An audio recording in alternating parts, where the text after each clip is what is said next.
Mashenjo Christine nga nze komu batandikawo farm eya Wakiso Farm Surprise. Wakiso Farm Surprise tuli farm tufusangibwa Wakiso ku luguudo oludda ebukasa oba ebuloba. Turunda enkoko, turunda ebika byonna eby'enkoko naye tufokasinga nnyo ku breeding oba okuzaaza mu nkoko. Tubeera ne parent stocks, tubeera n'abazadde abazaala ne tubeera n'abaana. Tutunda obukoko obuto, tutunda amagi agaliko empanga oba agavaamu obwana, ne tutunda n'enkoko ezikuzakuzeemu ez'omwezi, tutunda n'enkoko nkulu ddala ez'okuliibwa. Ebika byonna bibeerawo ku faamu. Ekyansikiriza okutandika okulunda enkoko, nagenda okuzaalibwa nga njagala nnyo okulunda enkoko. Kyava mu buto, kubanga nga tukyali bato nga obeera n'akakoko kamu oba bubiri n'obukungaanya ne bubeera wamu n'ofuna amagi n'obuwa nti bwaluze bubeemu obukoko. Kati okutandika okulunda enkoko yali passion. Nayagala nnyo okulunda enkoko okuva mu buto, ate nga enkoko ekuze nga njiraba kyekintu kye nsobola okufunamu ssente. Era nensikirizibwa nnyo okubanga nsobola okutandika okulunda enkoko. Kati we najja nga ndunda kubeera twatandika n'enkoko nga tutunda ez'omwezi ogumu zokka. Twatandika nga tutunda enkoko ez'omwezi ogumu zokka, naye bwe twajja nga tukola research, bwe twajja nga tugattako n'ebitabo bye twasoma, then ne tujjamu okugamba nti kati tusobola n'okubeera ba breeders oba okutandika okuzaaza mu nkoko zino. Ne tufunanga obwana obuto obw'olunaku olumu. Tunyonyonako ku ngeri gy'okumamu zino enkoko ozigema otya, kubanga okusinziira ku nkoko zirimu emitende. Mulimu enkulu, mulimu ento, mulimu z'olaba nga ndwadde nga tesangedde. Kati gwe ng'omulunzi w'enkoko okikola otya okugema enkoko zo? Okugema enkoko, bangi ba farmers batera nnyo okubuzaabuzibwa ku kintu ekyo olw'ensonga buli muntu akuwa obukoko aba ateekeddwa okuwa butya bw'ogenda ozigema. Olw'ensonga tutandikira ddala nga bwe nkugambye tutandika n'abazadde abazaala enkoko zino. Kati tulina engeri gye tugemamu abazadde bano. Kati engeri gye tugemyemu abazadde ab'enkoko zino naawe bw'olina okugemamu abaana baazo. Kati ffe nga Wakiso Farm Surprise bwe tukuwa enkoko tukugamba okugema oluvannyuma lwa nnaku 3. Lwa nsonga twagenda nga bwe nkugambye nti tumaze ebbanga nga tuli mu nkoko muno tuzuluddemu, era tulina experience ate nga n'okuzisoma twazisomako. Kati twagenda okukizuula nti enkoko bw'ogamba nti kuba ba farmers abasinga we bajja enkoko eyo babagamba nti ogenda kugema wiiki eno, oyiseewo wiiki endala ogeme, oyiseewo wiiki 2 ogeme. Twagenda okulaba nga bwe tukozesa engema eyo enkoko zino ziba already akawuka nga kayingidde, yadde nga faama gwe nga faama oba tosobola kalaba oba nga tekannaleeta na bubonero nti wekali, naye nga mwekali gwe tonnakalaba. Kati bw'ogamba nti kati kandinde wiiki, ogenda okusanga nga ogemye leero naye ate enkoko already akawuka kabadde kayingidde nga kasensedde nga kali mu kutambula. Kati ne tukola research ne tugamba nti tugenda kuyisaawo nnaku 3 nti wenagenda okuwera wiiki bw'oba ogemye wano ku nnaku 3 akawuka ako oba okawadde chance ntono ez'okuyingira oba ez'okujja mu nkoko zo. Kati ffe nga Wakiso Farm bwe tukuwa enkoko leero tukuwa enkoko nga ngeme. Enkoko ze tutagema ku lunaku olumu eza broilers oba zino ez'ennyama, kubanga eza broilers zo obulwadde buno bwe tugema ku lunaku olumu bujja ng'enkoko za myezi 2.5 oba 3. So kati broilers zino engeri gye ziba nga ba farmers abasinga bazituusa ku bbanga lya wiiki 6, kiba kitegeeza zijja kuva ku faamu ng'akawuka ako tekannaziyingiramu. Kati tuba tetulaba kigendererwa lwaki tuba tuzigema ng'ate akawuka ako zijja kutundibwa nga ng'akawuka ako tekanazingira okujjako nga faama agamba nti nze nja kulunda broilers zange emyezi 3 nja kulunda broilers zange emyezi 4 awo oba otunnyonnyola n'ojja ne odayo n'otugamba enkoko zange za broilers muzigeme naye okujjako ekyo broilers tetutera kuzigema ku lunaku olumu kuba akawuka ako ziva ku faamu ng'akawuka ako tekannayingira kati bwe tukuba tukuwadde enkoko ezo nga ngeme olunaku oluddako olwokubiri oba olina gema kye tuyita Newcastle IB oba Newcastle plus infectious bronchitis gyogema ku lunaku olwokubiri then oyisaawo nnaku 3 oluvannyuma lwa nnaku 3 n'oddamu n'ogema kye tuyita gombolo then noyisaawo ennaku endala 3 n'oddamu n'ogema kye tuyita Newcastle IB oba n'oddamu kiri ekyasoose then ku nnaku 28 oba weetaaga kugemwa oba weetaaga kugema enkoko ezo fowlpox then ku nnaku ku wiiki 6 oba mwezi gumu n'ekitundu oba weetaagibwa kuzigemwa kye tuyita fall typhoid then bwe zibanga zimazaawo ng'omaze zituuse ku mwezi gumu n'ekitundu bw'obanga ozongedde nga ziri mu kweyongerayo tuba tukuwabulamu okuzigema kolaiza kubanga kolaiza kye kirwadde ekiri nnyo common ku faamu ezisinga eza wano kati ekirwadde ekyo enkoko ejjamu ekintu kya white mu liiso ne kizimba bwe kitu ku liiso farmers abasinga tukugamba ekyo ekintu bwe kiba kizeemu okijjemu okiriininga eriiso oteekemu eddagala enkoko eyo eba esobola okuwona naye ekireeta ekirwadde ekyo mu liiso kye tuyitako infectious coryza nakyo oba osobola okukigema ng'enkoko za myezi 2 then wogemedde ekyo infectious coryza oba osobola okugema ekirwadde ekirala kye tuyita mycoplasma and abalunzi abasinga ebirwadde bino tebatera bigema lwa nsonga nti ekisooka amadagala gaabyo gali expensive farmers abasinga balina enkoko zaabwe ziba ntono kati eddagala liri expensive farmer atunulamu okukwata emitwalo 15 ate ageme enkoko 10 nekimulema okukola naye ffe bw'oba ozze wano ne tukuwa enkoko zaffe tuba twagema parent stock tuba twagema abazadde bazo kati kiba kizibu obulwadde obwo okusitukira ate mu baana naye nga kati bw'oba omaze okugemaawo tuba tukusuubiramu okubanga ogema buli mwezi tuddamu Newcastle IB oba kye tuyita Newcastle infectious bronchitis ekyo tuba tukiddamu buli mwezi. Abantu abamu abatulaba tebamanyi Newcastle bamanyi nti kirwadde gwenga gwe alunda oyinza mulambulira otya nti Newcastle ali bwati ne bwati kirwadde kikwata bwekiti kifaanana kitya w'okiraba mu bisolo kiba oba omanyirawo nti oyo Newcastle kirwadde ekyo ekya Newcastle waliwo bafarmers abatera okulaba ng'enkoko zeenyodde ensingo kasita olaba enkoko zo nga zeenyodde ensingo ng'omanya nti ekyo kirwadde ekya Newcastle kyekyazze mu nkoko zo ekyokubiri osobola okulaba kalimbwe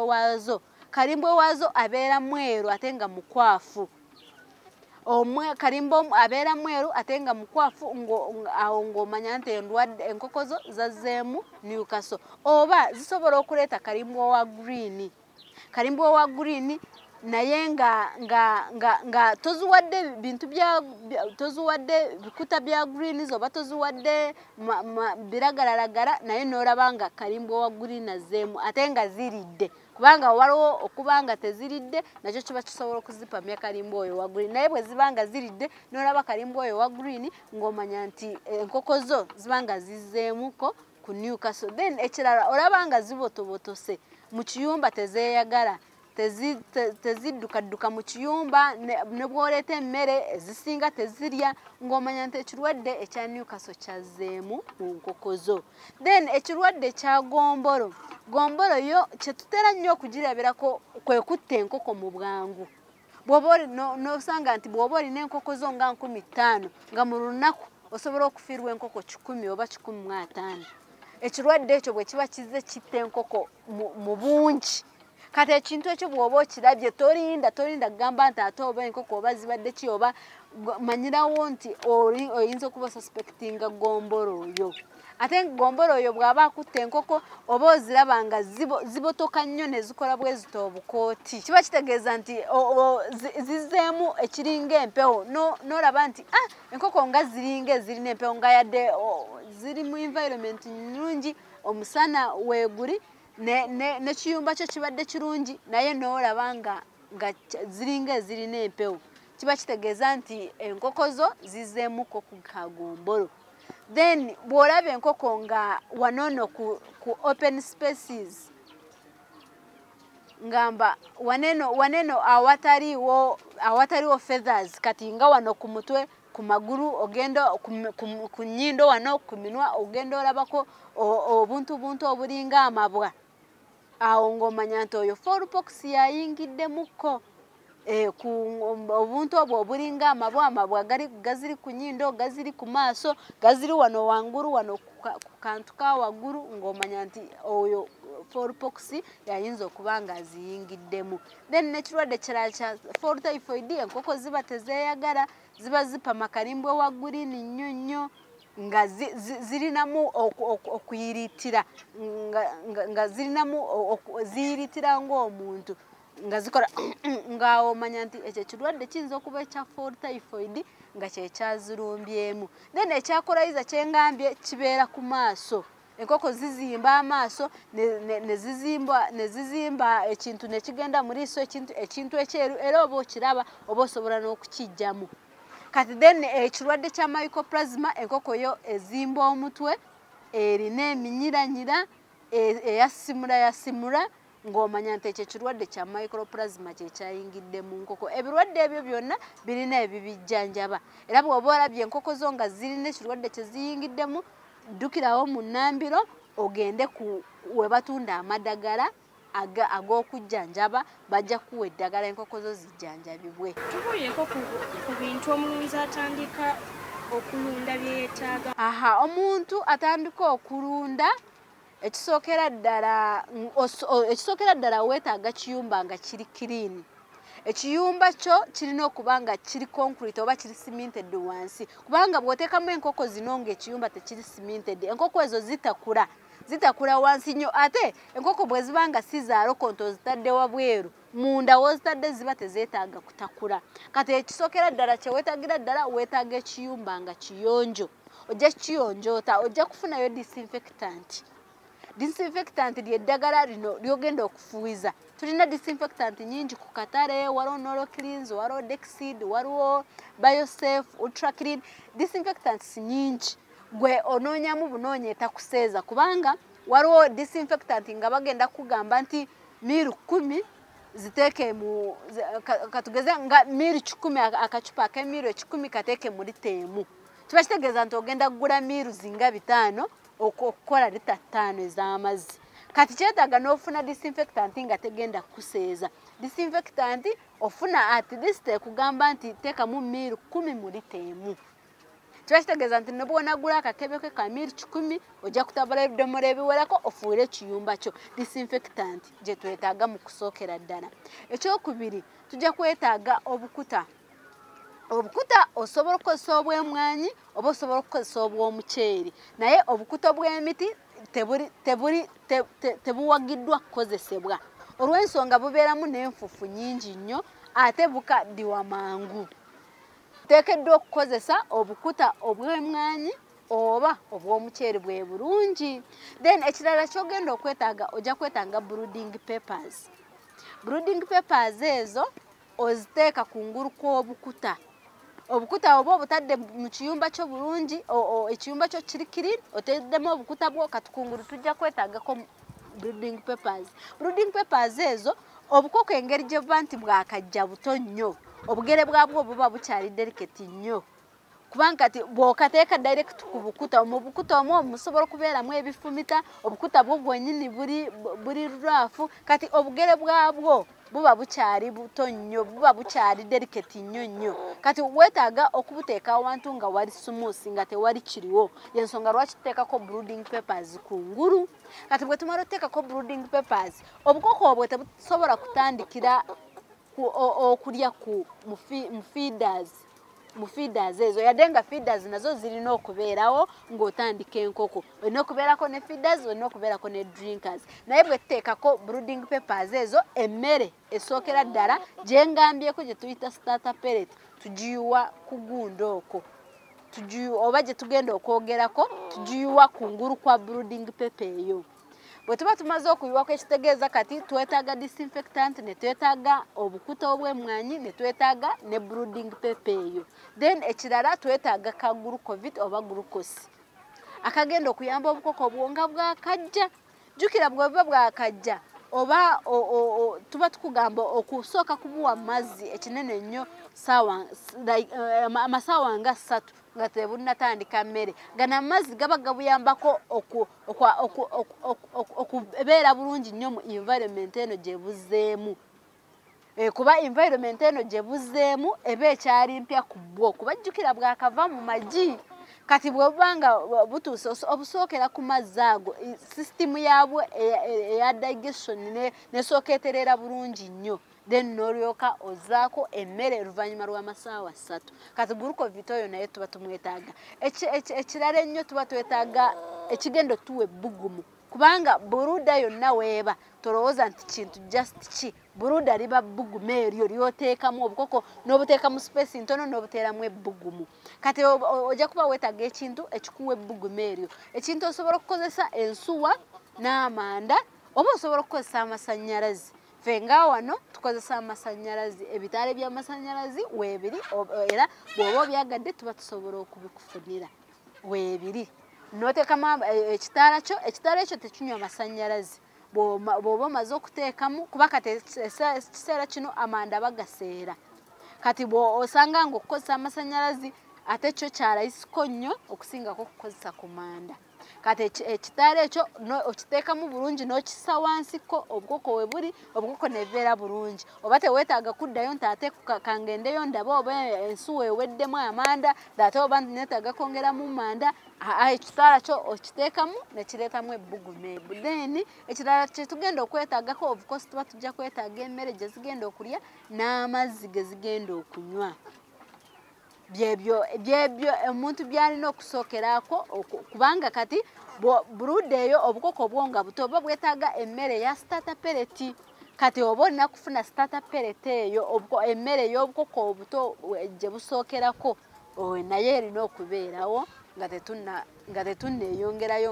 nga bwe zikula enkoko zimala bbanga ki mu buruda era lwaki enkoko zimala ekinene nnyo zimalamu wiikisi 3 mu buruda lwaki zimalamu wiikisi 3 wiikisi 3 ziba zisobodde okumera obwo obuwawaatiro bwe buziyamba okubeera n'ebbugumu lyazo munda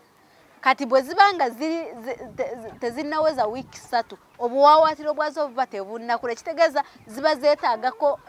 ekinaaziwanirira kukola ebbugumu oba ekiziyambako mu kukola ebbugumu yensonga lwaki tuteeka mu kintu kya bbugumu naye kati bwe ziba ziwezeza wiiki 3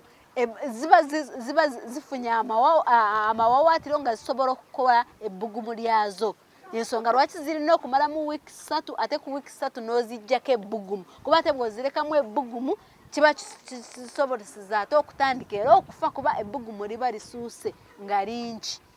kati oba olina okuzimazaamu wiiki 3 ne zikola amawawaatiro gaazo ne ziba nga zisobola okweweereza ebbugumu bulungi nga twogera ku ndiisa y'emmere birungo ki bye muteeka mu mmere obukoko bwe buba buto obw'olunaku olumu tutandika n'emmere gye tuyita starter pellet emmere eyo ebeera nga mu foomu ng'ey'omuceere nga bw'onaalaba omuceere oba nga bw'onaalaba omuceere obuntu obwo buba bwekutte bwe buti kati lwaki enkoko ezo tuzitandikisa ku buntu obwo enkoko tuzitandikisa ku buntu obwo olw'ensonga nti ebirungo byonna biba byagattibwa awamu kuba bakwata ebirungo bino bye twandizuwadde oluvannyuma ne babigatta nti bwe baba babigasse akakoko ako kaba kali ekintu kyonna nga kimu jjukira bw'obanga tebigaatiddwa waliwo obuba busigala wansi ku feeders nga ziridde kati obwo bwe busigala wansi ate bwe bulimu ekirungo obukoko obwo kye buba bwetaaga bwongo obuto kati ensonga lwaki tuzitandikisa ku mmere eyo eri ina pellet form oba eringa omuceere kuba enkoko eba esobera okumira akantu ako konna nefuna ebyo ebirungo byonna nebifunira awamu kati bweba evudde kweyo emmere gye tuyita starter pellet eyo oba olina kugiwa enkoko okuva ku lunaku lumu mpaka nga ku wiiki 2 naye bafamazi abasinga asobola okweyongera nagenda ku wiiki 3 oba ku wiiki 4 bw'oba olinamu akasente lwakuba nti emmere eno yo bagiseeramuko olw'ensonga engeri gyeyitibwamu okukolebwa kati yo bagiseeramu kati bafamazi obutabaseeza n'okufuna mu kintu kye bali mu kulunda omugamba nti kale azuwe okumala nga wiiki nga 2 then bwe tuba tuvudde awo ku wiiki nga 2 enkoko zino tuba tuzina okuzitabulira emmere gye tuzitabulira kiba kijja kusinziira tageti gy'olina lwaki olunda kubanga abamu balunda nti nze njagala magi njagala kutunda magi gange ngatunde then abamu nti nze njagala ez'ennyama njagala za broiler oba njagala za broiler naye njagala zikulaakulemu mangu nzitunde nziteeke mu katale nzitunde nga zakulya kati emmere awo weetuuka neeyawukira kati bwe ziba nkoko za magi tumikisinga ebintu bino wammanga tuteekamu ekirungo oba akalungo oba kye bayita concentrate mu luzungu ne tuteekamu maize brand oba tugiyita brani then ne tuteekamu na kasooli oba maize broken ebyo bye tuteekamu mu mmere nga enkoko oyagala kuziriisa buliisa zanguwe zigejje ozitunde naye ebintu ebyo butya bwe tubiteekamu tuba tusinziira ku akalungo ke tukozesezza kuba buli kalungo kalina kakugamba obeeko ebintu by'enjawulo by'oteekamu kati obulungo bungi ku katale era weebuli tulinawo Cowdays tulinawo Hendrix tulinawo New Science obulungo bungi kati buli kalungo baakakola nga olina by'olina otuteekamu naye ate bafamazi abasinga batera kukola ensobi kubanga faama akugamba nze njagala enkoko nozimuwa nakugamba nti nze njagala akalungo ko gwe kokozesa akalungo kange kenkozesa nja kakugamba naye oluusi bwe nkakugamba ate togendera ku togendera ku kalungo bye kagamba otuteekamu kubanga olina mukwano gwo yakugamba nze nkozesa Hendrix nteekamu brand na broken kale gwe nogamba nti kati nange kangende nfunye New Science ate nteekemu era brand na broken nga New Science kyegamba wegamba bw'obanga akalungo kofunye gendera ku gye kagadde oteekemu bwe kuba kagamba nti teekamu broken brand n'akalungo teekamu ebyo bwe kaba kalina ekirala kyokwongerako teekamu ebyo then ogendere ne ku ratio zaabyo ze kagambe oteekemu kubanga bakugamba nti mu kilo 5 ez'akalungo teekamu oba katugeze nga kilo 10 ez'akasooli oba nga kilo 2 eza brand bye kakugambe byoba oteekamu kuba kiba kisinziira butya bwe baakakola then kati enkoko ez'ennyama zo ziba zeetaaga bintu bitono ebyokutabulamu then enkoko ez'amagi zo zeetaagako ebintu bingi kuba tuba tulina okugattamu ebintu ebisala amasavu kubanga enkoko bwe zibanga za magi ziba tezeetaaga masavu mangi kati bw'oziteeramu ebintu ebireeta amasavu ziba amasavu ago gaba gajja kubiikira n'abaana ey'enkoko ezo ne zitafulumya magi nga bwe wandiyagadde kati enkoko ez'amagi zo tuzimikisingira ebintu wammanga tuziteeramu akalungo ne tuteekamu kasooli broken ne tuteekamu brandi ne tuteekamu sunflower ne soya ne lime ebisinga bye tugattamu biba bya kusala masavu nti enkoko tezibeera nnyo n'amasavu mangi omulabi waffe ali eyo nga tasobola kufuna kalungu muwe ku ntabula y'emmere eno engeri gy'asobola okugitabulamu bafamazi abatasobola kufuna kalungo ndowooza basobola okukozesa ebintu bino bye twali tukozesaako edda kubeera naffe twali tubikozesa naye lwakuba nti akalungo bwe kajja ne tulaba nga akatwanguyiza obulamu naye twali tutera nnyo ku mikisinga kasoolo oyo ne tumikisinga brand ne tumuteekamu waliwo cotton waliwo brad waliwo salt waliwo silverfish oba mukene ne wabeerawo ebintu bingi ebintu bingi era nga fama nga gwe toyagala kukozesa karungo oba jora karungo tekaliyo osobola okugenda ku kibanda ky'emmere y'enkoko ekikuliranyeewo ne bakugamba ebintu bye balinawo kubanga era enkoko eba esigala efuna ekyo kyeyandifunye nga yadde erina akarungo kuba ebintu bino ebirala babimikisinga nnyo oba babigatta nnyo mu karungo ako kati bw'oba okozesezza akarungo ate oba teweetaaga kukozesa biri ebirala. Enkoko zitandika ku myezi emeka okubiika? Enkoko ez'amagi zitandikira ku myezi nga faama oli mu kulunda. Nga faama oli mu kulunda enkoko myezi 4.5 myezi 5 oba oteekeddwa okulaba ejje erisooka. Naye ng'olabye ejje erisooka mu myezi 4.5 then enkoko zino oba ozirinda kye bayita kutaba oba ozirinda kubiikira ddala kwe kutaba nti ziyinza okutabira mu mwezi gumu oba ziyinza okutabira mu wiiki nga 3 naye bw'oba olunze enkoko zo myezi 4.5 myezi 5 oba oteekeddwa okulaba ejje erisooka bwe ziba nkoko z'amagi. Then bwe ziba nkoko za nnyama enkoko ez'ennyama oba oteekeddwa okutandika okutundamuko mu nkoko zo myezi nga 2.5 bwe ziba nkoko nga za katugeze ng'enkoko za Kenbro then enkoko emyezi 2.5 3 bw'oba ozirisiza bulungi nazo ziba zituukaniddwe n'okutundibwa ng'enkoko ez'ennyama. Emmere y'emu enkoko ezibiika ne ze mwaluza oba eyawukanamu mu ngeri